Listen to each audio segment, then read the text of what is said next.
didn't fall like a building collapsing. It fell like a body bleeding out, slowly, quietly. And by the time everyone agreed it was dying, the system that made Rome Rome was already gone. In the next 7 minutes, you'll get the cleanest version of what happened. 3 phases: money, power, and borders, stacking on top of each other until the Western Roman Empire couldn't stand. First, quick clarity. When people say Rome fell, they usually mean the Western Roman Empire stopped functioning as an empire, not that the city of Rome exploded. In fact, Rome had been losing importance for a long time. Real power shifted to other cities. Administration changed. The empire itself was transforming. Rome grew so large, so complex, and so expensive that the old way of running it stopped working. And once the machine that paid soldiers, enforced laws, and moved resources started grinding down, everything else followed. Phase 1 is the money problem. Rome's power was built on a simple deal. The state collected resources, and in return the army kept order and defended the borders. But an empire-sized army costs an empire-sized fortune. Over time, Rome's costs rose. More soldiers, more fortifications, more administrators, more emergencies. And at the same time, revenue became harder to collect. Wars weren't always bringing in huge new loot the way they used to. Local elites fought taxation.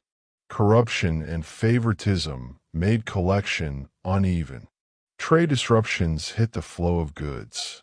So the government tried to patch the budget. One patch was messing with the currency, reducing the precious metal content in coins while keeping the same face value. People noticed. Trust dropped. Prices rose. And when people don't trust money, they don't trade the same way. They hoard what holds value. They demand higher prices. They avoid long-term deals. They resist taxes even more. That creates a spiral. Weaker money makes taxes less effective. Weaker taxes make the army less reliable. A less reliable army forces the government to spend even more. And spending more pushes the system to stretch the currency again. That's phase 1, a state that can't reliably fund itself. Phase 2 is the power problem. Rome didn't just have bad emperors. It had a system where the job of emperor was dangerous.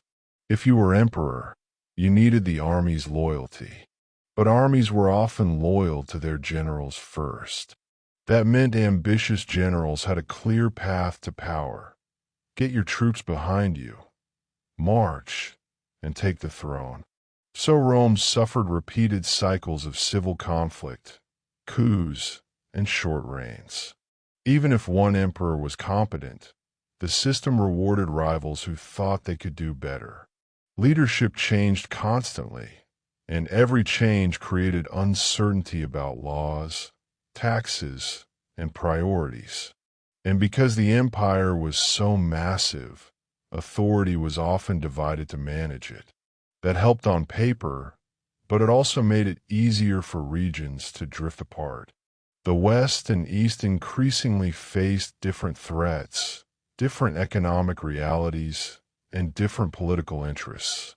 So you get an empire where decisions take longer, loyalty is split, and the top leadership is unstable, right when you need consistency the most. That's phase 2, a state that can't stabilize power. Phase 3 is the border problem. Rome's frontiers weren't just lines on a map. They were living zones, trade, migration, diplomacy, and conflict all at once. When the state is healthy, it can manage those zones. It can negotiate. It can enforce. It can relocate people. It can pay allies. It can repair forts. It can respond quickly. But when the state is broke and politically unstable, border defense weakens. This is where people oversimplify and say barbarians invaded. The reality is messier. Many groups wanted into the empire because life inside could be safer and more prosperous if Rome could control the process. Rome sometimes settled groups as allies or recruited them as soldiers.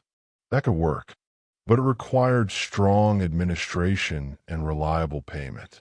When that administration fails, what used to be managed migration turns into armed pressure, and then bigger shocks hit the system. Movements of peoples, pushed by conflicts, climate stress, and new forces arriving from farther east, created waves of displacement. Pressure builds like a crowd at a gate. Even a strong border struggles when enough people are moving at once. Rome could handle pressure when the machine was healthy, but the machine was already sick. Now, there's a famous date people like to use, 476. That's the year a Germanic leader named Odoacer removed the last Western emperor, Romulus Augustulus. It sounds like the ending of a movie, so it sticks. But by that point, the Western Empire was already hollowed out. Real power had shifted. Regions operated semi-independently. The army wasn't the same engine it once was. The government wasn't the same system it used to be. 476 isn't the day Rome died. It's the day people finally wrote it on the calendar. So what's the real reason Rome fell? Because the system couldn't pay for itself, couldn't stabilize leadership, and couldn't manage its borders at the same time. Money weakened power. Power weakened defense. Defense weakened money. Not a single villain. Not one battle.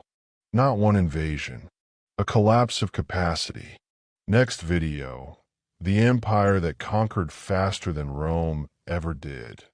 The Mongols, and the one advantage nobody expects.